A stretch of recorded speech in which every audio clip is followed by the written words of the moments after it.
Salut les conciergeries Airbnb, ici Henrik du site louerpremium.com dans lequel j'explique comment faire exploser le chiffre d'affaires dans ta conciergerie. Alors aujourd'hui, je t'invite dans ce vlog, on va faire l'état des lieux d'un appartement. Les voyageurs viennent de partir, donc on va faire cet état des lieux ensemble. C'est parti!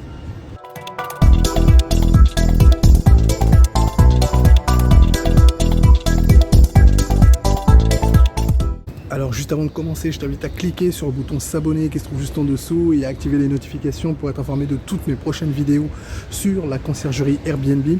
Également, je t'invite dès maintenant à laisser un pouce bleu afin de me motiver à te laisser toujours plus de vidéos, toujours plus de contenu sur la conciergerie Airbnb.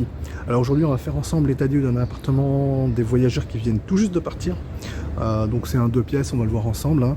Et tout ça, pourquoi je vais te montrer cet appartement, on va en parler juste à la fin. On va faire l'état des lieux, donc c'est parti. Alors voilà, donc au final, tu as pu le voir, hein, donc l'appartement a vraiment été laissé nickel, même s'il y a quelques petites remarques, mais vraiment rien de transcendant. C'est plutôt du bon sens, comme je le dis toujours, hein, c'est vraiment du bon sens. Donc finalement, qu'est-ce que je vais te dire dans cette vidéo? Voilà un état des lieux qui est plutôt bien. Donc ce que ça veut dire aussi, c'est qu'on voit bien que les voyageurs qui viennent sur Airbnb, parce que là du coup c'est une réservation qui provient d'Airbnb, les voyageurs qui viennent sur Airbnb, ce sont des bons voyageurs, quoi. C'est pas des voyageurs qui vont... voilà, qui cassent tout, qui respectent rien, qui font du bruit, etc. Là, on le voit bien, l'appartement, il a été laissé vraiment dans un super état. Les voyageurs ont parfaitement respecté les lieux, parfaitement respecté les instructions, les différentes consignes. Voilà, qu'est-ce qu'on peut demander de plus? Je vois pas trop ce qu'on peut demander de plus. Donc, je veux vraiment tordre le cou aussi un peu à cette idée de croire que voilà, les voyageurs qui sont sur Airbnb, ce sont que des voyageurs qui sont...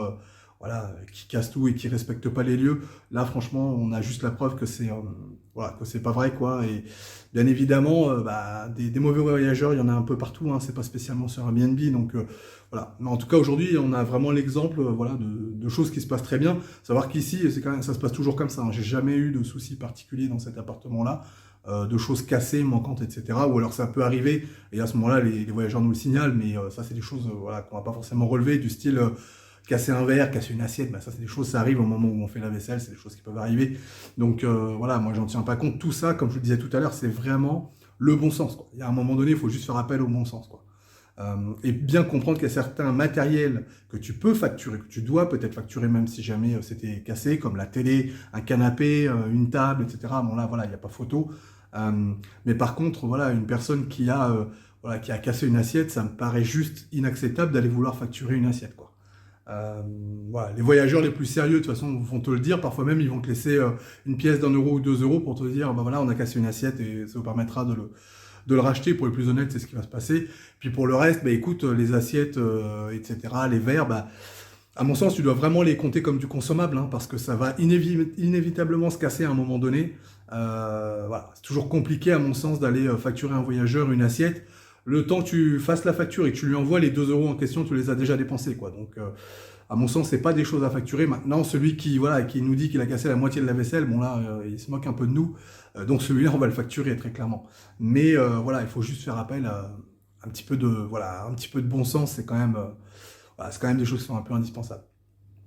Donc voilà, je te remercie d'avoir suivi cette vidéo en entier. Juste avant de se quitter, eh bien, tu es libre de télécharger mon pack qui te permet de créer un business plan qui cartonne.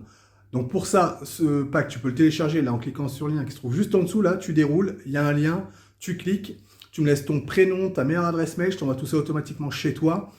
Alors ce pack, qu'est-ce qu'il contient? Il contient tout d'abord un document Word qui fera office de ton business plan, hein, qui sera le support de ton business plan. C'est un support qui est pré-rempli, que tu n'auras plus qu'à compléter. Avec ça, tu auras également un fichier Excel qui sera le prévisionnel financier sur 3 ans pour ta conciergerie.